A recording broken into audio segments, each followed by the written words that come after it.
नमस्कार, राष्ट्रभोज से मैं पवन केसवानी। आखिर वही हुआ जिसकी प्रतीक्षा लंबे समय से खासकर छत्तीसगढ़ के प्रतिभा संपन्न युवाओं को थी। सीजीपीएससी 2023 में जो मामला उजागर हुआ था घोटाले का, जिसमें मेरिट सूची में सीजीपीएससी के चेयरमैन टामन सिंह सोनवानी के बेटे नितेश का नाम था, डिप्टी कलेक्टर बनाया गया था। नितेश अब गिरफ्तार हो चुका है।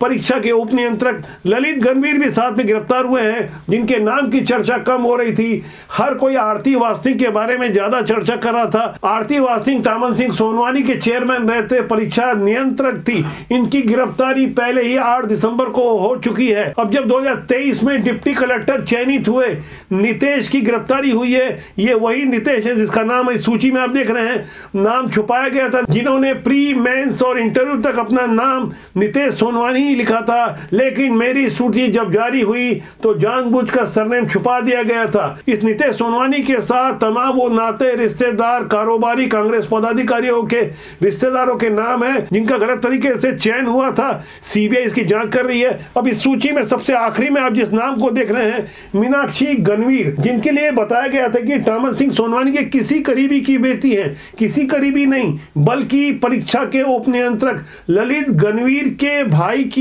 पत्नी है। इन्हीं के घर में बैठकर वो लीक किए गए पेपर की प्रैक्टिस करवाई जाती थी। सबसे पहले इस बारे में हमने जानकारी दी थी। आरती वासनिक के बारे में भी बताया था कि किस तरह से राजनांदगांव के आसपास उन्होंने दर्जनों अवैध संपत्ति जमा की है। ललित गणवीर भी इसी राजनांदगांव के रहने वाले हैं। परीक्षा नियंत्रक रही आरती वासनिक और उप नियंत्रक ललित गणवीर के साथ मिलकर टामन सिंह सोनवानी ने जो गुल खिलाया, सीबीआई के शिकंजे में वो आ चुके हैं। करनी का फल भुगतने नितेश भी गिरफ्तार हो चुके हैं, जिन्होंने सपना देखा होगा कि वो धोखे से डिप्टी कलेक्टर बन जाएंगे।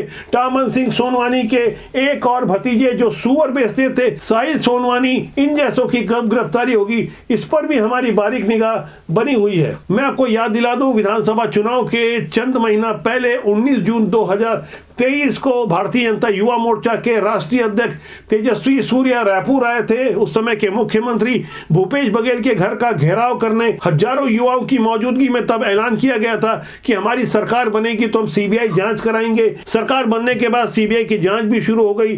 शुरुआत में तो कुछ लोग उंगलियां उठा रहे थे कि सीबीआई कोई कार्रवाई नहीं कर रही। अब देख लीजिए सीबीआई क्या कुछ कर रही है। यही वो मुद्दा रहा जिसमें पूर्ववर्ती भूपेश बघेल सरकार की युवाओं की नजरों में इज्जत मिट्टी पलित कर दी थी। छत्तीसगढ़ की जनता के साथ इतना बड़ा छल करने की कीमत आज तक कांग्रेस और भूपेश बघेल चुका रहे हैं। कई घोटालों में उनका नाम है।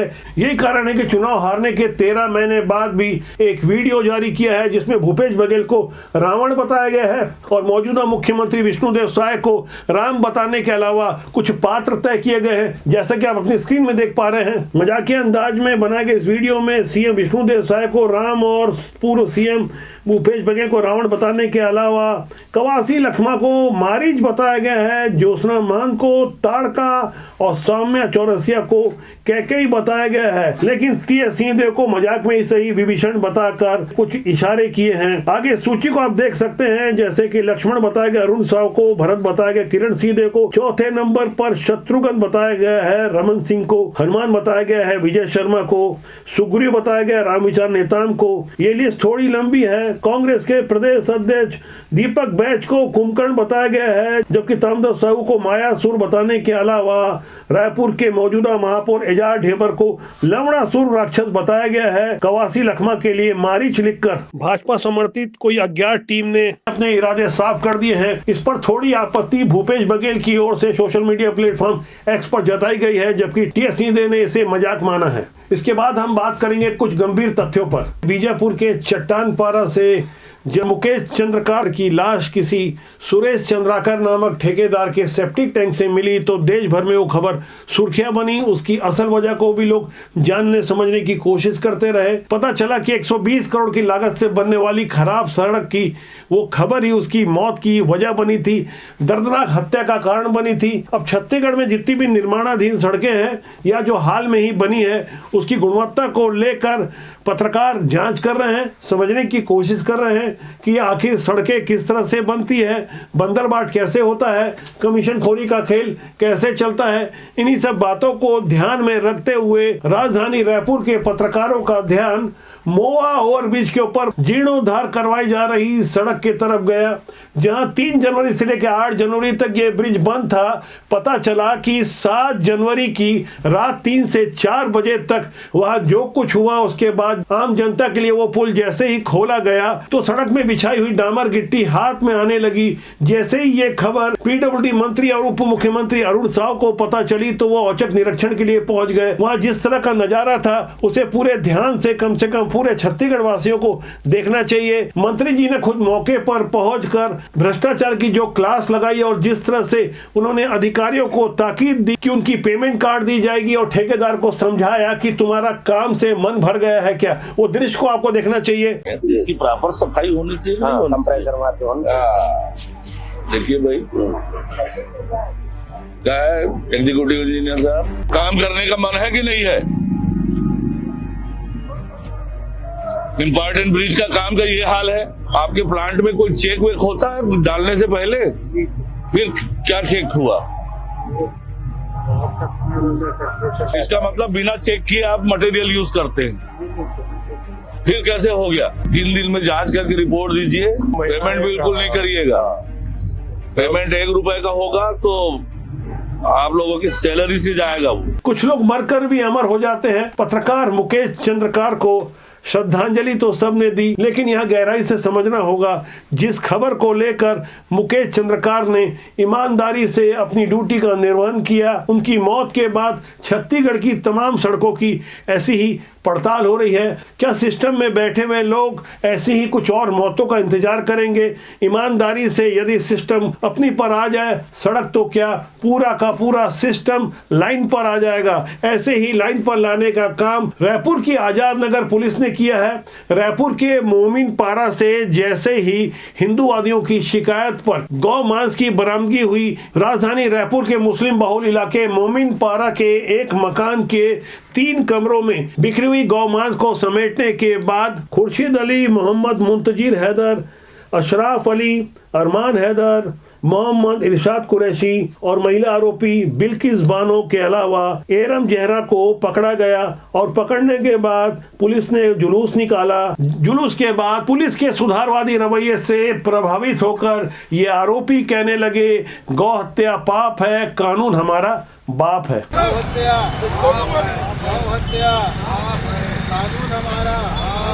दरअसल जिनकी शक्लें आप देख रहे थे, एक डायरी ने वो राज खोला जिसमें पूरे हिसाब किताब लिखे हुए थे, किस तरह से छत्तीसगढ़ की राजधानी रायपुर में गौ मांस का विक्रय होता था, पूरा हिसाब किताब रखा जाता था। ऐसे बेहद गंभीर और संवेदनशील मसले पर छत्तीसगढ़ के उप मुख्यमंत्री और गृह मंत्री विजय शर्मा का एक ट्वीट सामने आया है, जिसमें उन्होंने वो बातें लिखी है जिसे 16 महीने पहले देश के गृह मंत्री अमित शाह ने 2 सितंबर 2023 को दीनदयाल ऑडिटोरियम में तब की भूपेश बघेल सरकार के विरुद्ध आरोप पत्र दाखिल करते हुए कहा था कि आरोपियों को हम उल्टा लटकाकर सीधा कर देंगे। यही बातें विजय शर्मा ने भी दोहराई है। साथ ही लिखा है कि गौ मांस बिक्री से जुड़े मामले के ऊपर सख्त कार्रवाई की जाएगी। विष्णुदेव की सरकार में गौ तस्करों को किसी भी हालत में बख्शा नहीं जाएगा। साथ ही समझाया गया है कि मुख्यमंत्री विष्णुदेव पहले ही कह चुके हैं, ऐसा कृत्य करने वाले या तो सुधर जाएं या छत्तीसगढ़ छोड़कर चले जाएं। छत्तीसगढ़ के इन 2 मंत्रियों के कार्यों के बाद अब बात तीसरी मंत्री लक्ष्मी रजवाड़े की। महिला एवं बाल विकास मंत्री हैं, ज्यादा सुर्खियों में नहीं रहती। पहली बार विधायक चुनी गई और पहली बार ही मंत्री बना दी गई। कम आयु और नए चेहरे की इस मंत्री को लेकर राजनीतिक पंडित भी भौचक थे। अब जब यह माना जा रहा है कि मातारी वंदन योजना ही वो एक ऐसी घोषणा थी जो कि विधानसभा चुनाव में गेम चेंजर साबित हुई।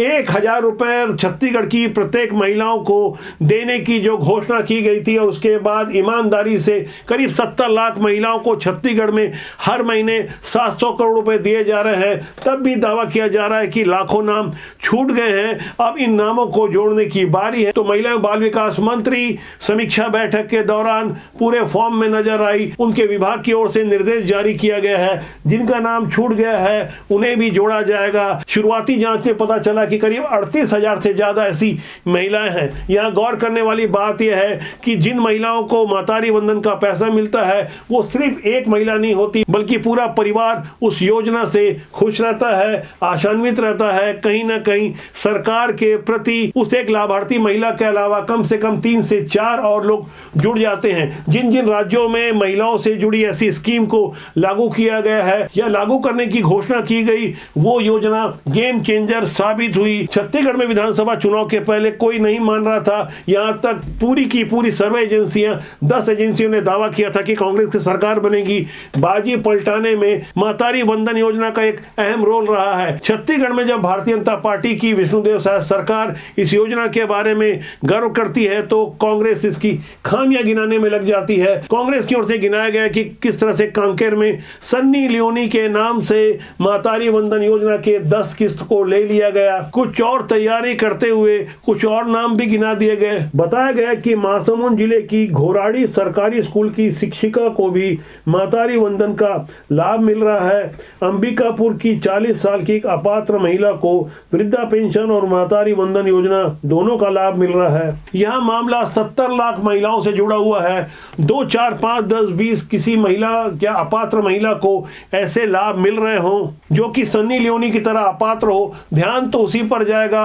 होता यही है, जब भी कोई नकारात्मक खबर सामने आती है तो पूरे सिस्टम, देश और समाज का ध्यान उस खबर पर जाता है। 70 लाख महिलाओं को हर महीने जिस तरह से ईमानदारी से पिछले 11 महीने से महतारी वंदन का लाभ दिया जा रहा है, होना तो ये चाहिए था कि इस योजना को लेकर समीक्षा होती, चर्चा होती। खामियां जरूर विपक्ष को गिनानी चाहिए, लेकिन यदि विपक्ष सरकार की अच्छी बातों को भी समझाने लगे तो भला राजनीति कैसे होगी। वैसे सोशल मीडिया के दौर में सुर्खियां पाना बहुत कठिन काम नहीं होता, लेकिन जब नाम के साथ कुछ बदनामी कैमरे से हो जाए और उसी सोशल मीडिया के माध्यम से वीडियो वायरल हो जाए तो टी.एस. सिंहदेव जैसे भद्र और सभ्य समझे जाने वाले राजनेताओं को भी सफाई नहीं सूझती। यहाँ कांग्रेस और सिंहदेव की ओर से कोई सफाई नहीं आ रही है। अंबिकापुर के एक जमीन विवाद को लेकर ताजा मामला जो सामने आया है, जहां पुराने उप मुख्यमंत्री टी.एस. सिंहदेव का किसी युवक ने स्टिंग कर लिया और उस कैमरे में वो कहता नजर आ रहा है, क्या आप मेरा गला पकड़ेंगे। और उस दौरान आक्रामक हो चुके टी.एस. सिंहदेव बाबा का व्यवहार जिसे आपने पहले कभी नहीं देखा होगा, गौर से इसे देखिए। कायदे में हूँ एकदम जी, ठीक नहीं होगा। ये गलत है, ये गलत कर रहे हैं आप। चलो, ये गलत कर रहे हैं आप। ये हाथापाई आप नहीं कर सकते। हाथापाई कैसे कर रहे हैं आप? हाथापाई नहीं कर सकते आप। हाथापाई कैसे कर रहे हैं?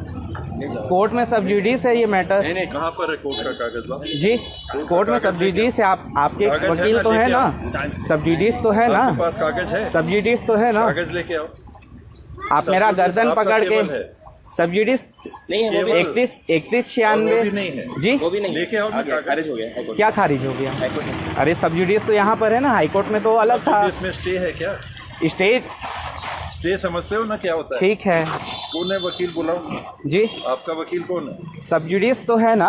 अभी आप सब्सिडीज है, उसके बाद आप मेरा सब्सिडीज है, सारा कुछ ठीक है। आप मेरा आके गर्दन पकड़ रहे हैं। अभी तो ये तो सही करेंगे। नहीं करेंगे, ठीक है, कर लीजिएगा। गलत है, लेकिन जाओ अपने यहाँ जाओ। गलत है ये। की जमीन पे मत। आप ट्रेसपास कर रहे हैं। चलो, मैं ट्रेसपास नहीं कर रहा हूँ। मैंने ट्रेसपास नहीं किया है। आप ट्रेसपास कर रहे हैं। हाँ। अब एक सुखद अनुभूति देने वाली खबर। आज से 1 साल पहले अयोध्या में रामलला की प्राण प्रतिष्ठा हुई थी। पूरा देश आज के इस दिन को उत्सव के रूप में मना रहा है और अयोध्या में 11 जनवरी से लेकर 13 जनवरी तक कोई वीआईपी दर्शन नहीं होंगे। यानी हर आम आदमी सुबह 6:30 बजे से रात 9:30 बजे तक अयोध्या में रामलला के दर्शन कर सकता है। हमारे देश में यदि ऐसे ही वीआईपी कल्चर को समाप्त कर दिया जाए तो सही अर्थों में हमारा देश पूरी तरह लोकतांत्रिक देश कहलाएगा। ऐसे भेदभाव से हमें बचना चाहिए। हमारे राजनेताओं को भी यह समझना चाहिए कि सिस्टम में किस तरह से अच्छे लोगों को अच्छी योजनाओं के साथ शामिल किया जाए। हमारा मानना है कि राजनीति बुरी नहीं होती, उसमें काम करने लोग अच्छे या बुरे होते हैं। तो आज के लिए इतना ही। मेरा आपसे आग्रह है कि चैनल को देखें, लाइक करें, शेयर करें, सब्सक्राइब करें। बहुत जल्दी मेरी आपसे फिर मुलाकात होने वाली है। नमस्कार।